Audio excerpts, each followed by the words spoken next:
All right, I haven't updated things in a little while. The summer is happening. There you go. What have we done? We have, it's a bit of a mess too. Let's see.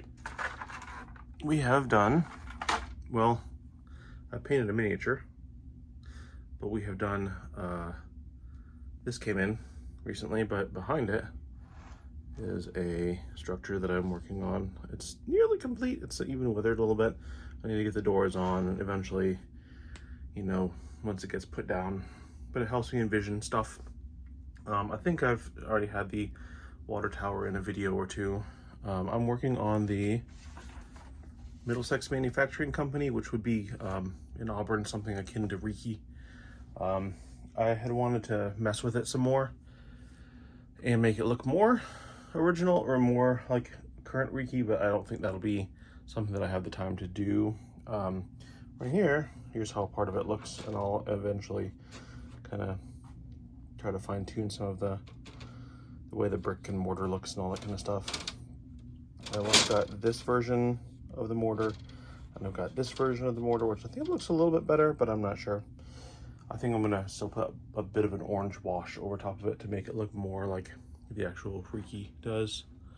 Do I have a picture of the actual Reiki right now? I have several printed out there. I don't think either of them is Reiki itself. Charlie's, there we go. And mine. There we go, I've got reference photos like that. I have actually, do I have it here? Their windows are like a shiny tint. They have a shiny tint on them. So one of the things that I've done is I've taken their plastic glazing or whatever, and I put a mylar or whatever it's called, a space blanket on the back side of it, and I've glued it.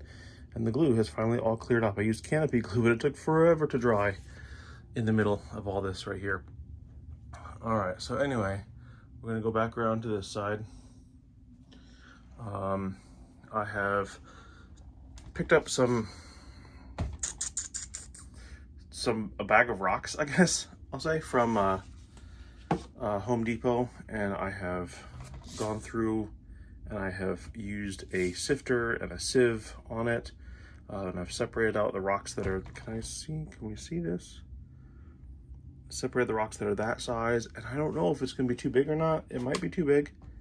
I'm curious how this is gonna go. The piece of wood that I have it on has warped a little bit. Let's see if these stay on here. I've glued on several pieces of track, both N scale and HO. N scale is just because, like, oh, I'm doing this, let's try this out. But right here, this is where I'm going to be trying to test this stuff out and see how it works. Otherwise, I've got Arizona Rock and Mineral for some parts of the track. I understand their owner, the person who created it, has passed away. So, but I think said they're going to be keeping everything going and whatnot. Let's see here. The next part that I'm looking at is, focus, this area here. So I'm planning on this area, maybe resembling loosely this area here, which is in Auburn, south of 15th Street. Just in terms of just having a little level grass, having some trees maybe here to block the wall. I'll probably put some trees kind of back over here as well, and I don't know how much I'll try to get some of this stuff in there. Maybe I'll put like a single building flat kind of over there to show that there's something there. And then as it comes through here, before we get to the switch, I believe I'm going to try to put a road at an angle here to symbolize 15th Street, and then it will go into over here, which is going to be something that kind of like resembles, I think it's Continental in Auburn.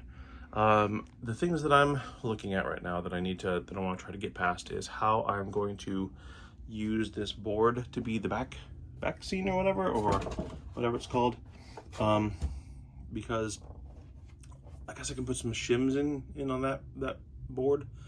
But I need to get it out a little bit. My foam wasn't exactly the right size here. So you can see some of the frame there, right there. It's going a little bit underneath But I could also just put some caulk or something like that, or use some of my ground goop to put in there. Also, I'm going to try to figure out how I need to, or how I can join those two together, those two boards for the back scene. I don't know what I'm going to do with the back scene. I've thought about trying to just like paint it, spray paint it like a cloudy look, where you can just see wisps of darker clouds in a gray hodgepodge, I guess. Gray, everything, gray base. This here, I had still wanted to have a spot right here for that last car. And then I was going to have a bunch of this buried in cement or concrete or whatever, blacktop, I don't know. And then another part of the building back there. We'll see how this all kind of works out. Because the structure that I have is a big structure. I think it is the modern power plant that's going to go back there. But I think I just need to get working on this. So besides figuring out how to get the backdrop kind of mounted onto there and have it make sense, I also need to work out how I'm going to do the ground here, because I don't want to have just this and put stuff on it. I'm going to use the ground goop that I was talking about, which is vermiculite, paper mache kind of stuff, some latex paint mixed in along with some white glue, and that will all vermiculite, paper mache, white glue, this stuff, and anti whatever cleaner to keep it from molding at any point while I'm working with it. So I'm going to spread some of that on here, but I also need to make the roads, so I can't spread that where I'm going to put the roads. So that's where I am right now. I can use that opportunity to start working on some trees in here, but it's not going to be this time of year. It'll probably be spring or a little bit in the summer, just because that's what I feel more confident with. I don't feel confident making some kind of scene like this with like these wiry trees. They'll all probably use wire for the trees. They just I'll put all the flocking on and everything to try to disguise whatever kind of bad job I've probably done for the first couple at least. So it's coming along. I just kind of mull over things as we go. I don't think I've mentioned it, but basically all the track is in. I've got, obviously it's the largest bench in the world, or the largest work area in the world. Back here, this turnout here needs a little bit of work, I think, but the trains have been going over it. The work comes when the points, do I have it? I don't have it hooked up. Nope, I don't know. The power is not hooked up, but the point that is away from the stock rail doesn't always seat up perfectly against the stock rail when it comes back into the straight route over there. It's going to go back over there. Let's see. It does come around. Got a locomotive right here, just dropping something off at the place that's not there right now. And obviously there's all this stuff here, all this paint, all everything. So, yeah, that's where I'm going to start, is over here. I have no place to start, or no better place to start than the most plain area, I think. So that'll help me work on ballast, painting the track in a different way than what I have in the past. This is going to be a programming track. I have insulators right there.